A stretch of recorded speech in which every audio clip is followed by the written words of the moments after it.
Oke, bentar. Oke, setuju? Ya.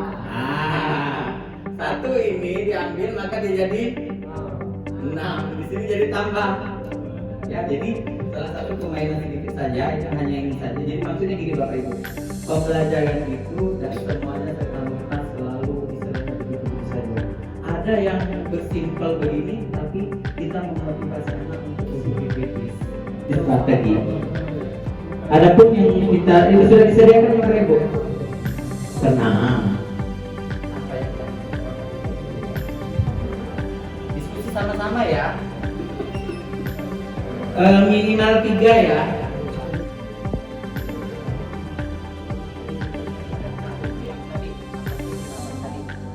Apakah misalkan komitmen gurunya atau lain sebagainya ya.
Berkaitan dengan proses pembelajaran apa yang sudah baik, yaitu tentang pelajaran berpusat kepada siswa ya.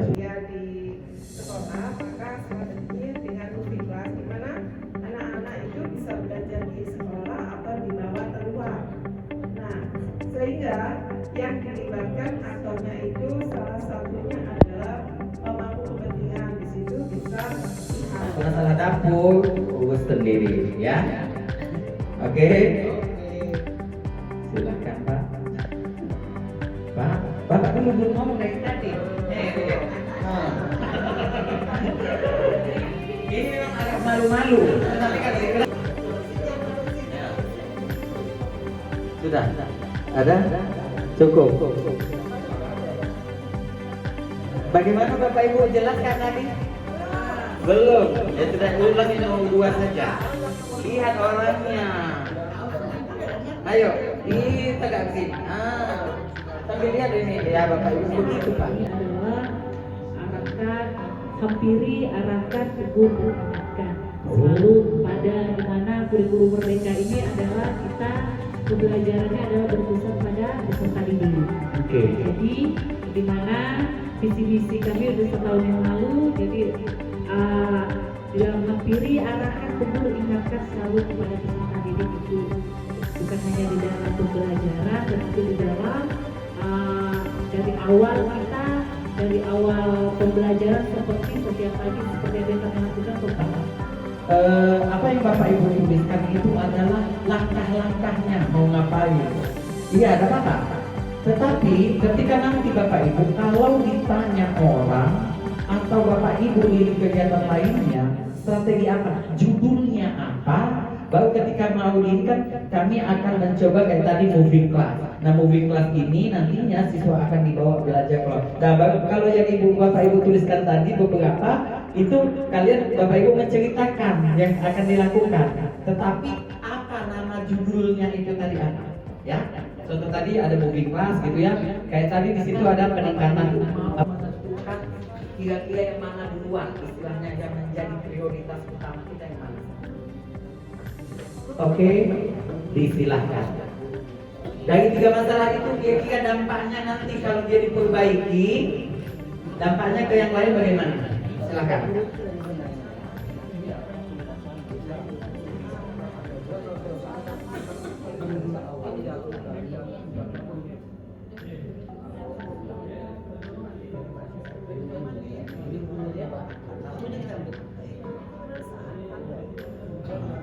kebijakan.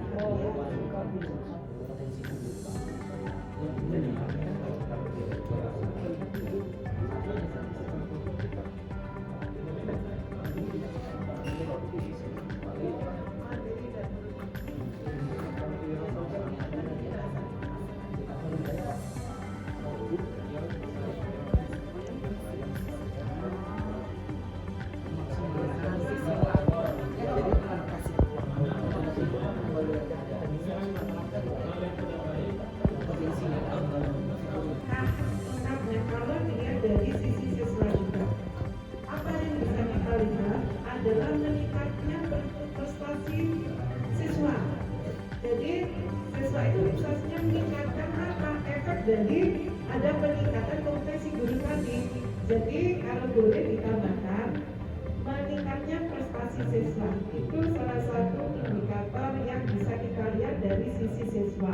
Dampak dari ada peningkatan kompetensi tadi. Baik, itu saja.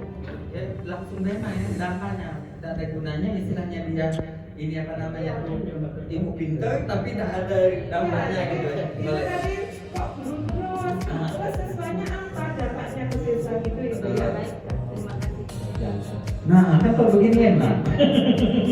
Kalau saya simpulkan, kenapa dia tidak mau berubah itu terhadap perpanjangan tadi, berarti dia menganggap itu tidak penting. Karena kenapa? Kita logika saja. Mohon maaf Bapak Ibu tanpa menuakan Bapak Ibu ya. Zaman Bapak Ibu muda dulu kalau berkomunikasi lewat surat kan.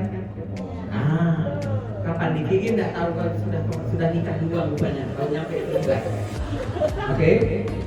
Terus karena perkembangan zaman itulah teknologi tadi. Nah, kenapa Bapak Ibu zaman sekarang walaupun maaf dikata yang zaman saya dulu masih bersurat sekarang mau apa namanya berubah menggunakan HP Android ini. Awal pertama beli dulu apakah langsung bisa Bapak Ibu? Tidak bisa. Kenapa Bapak Ibu mau dan juga kenapa Bapak Ibu mau belajar? Malah kadang belajar sama anak kita yang kita lahirkan yang kita orang tua. Yang notabene kadang-kadang kita menganggap ini senior di kadang-kadang di sekolah kita itu atau di tempat kerja kita itu yang sudah senior merasa dia paling berpengalaman. Nah, di momen tertentu ada nih yang ikut Bapak Ibu, maka Bapak Ibu menghilangkan ego Bapak Ibu. Belajar dengan anak dengan atau dengan kolega kita yang lebih muda dan lain sebagainya yang paham akan teknologi tadi. Itu selama dia mau menganggap itu ya penting ya. Berarti di situ dia menganggap tidak penting. Yang kedua, saya suka sekali apa yang disampaikan oleh Pak Menteri tadi bahwasanya kita motivasi tadi dengan coaching tadi Bapak Ibu. Kalau coaching itu intinya bukan kita sebagai kepala sekolah ngajarin dia, tidak, tetapi kemudian aktor satuan pendidikan yang dilibatkan. Yang pertama itu guru, kemudian yang kedua kepala sekolah, yang ketiga pengawas, yang keempat orang tua, dan yang kelima dunia usaha.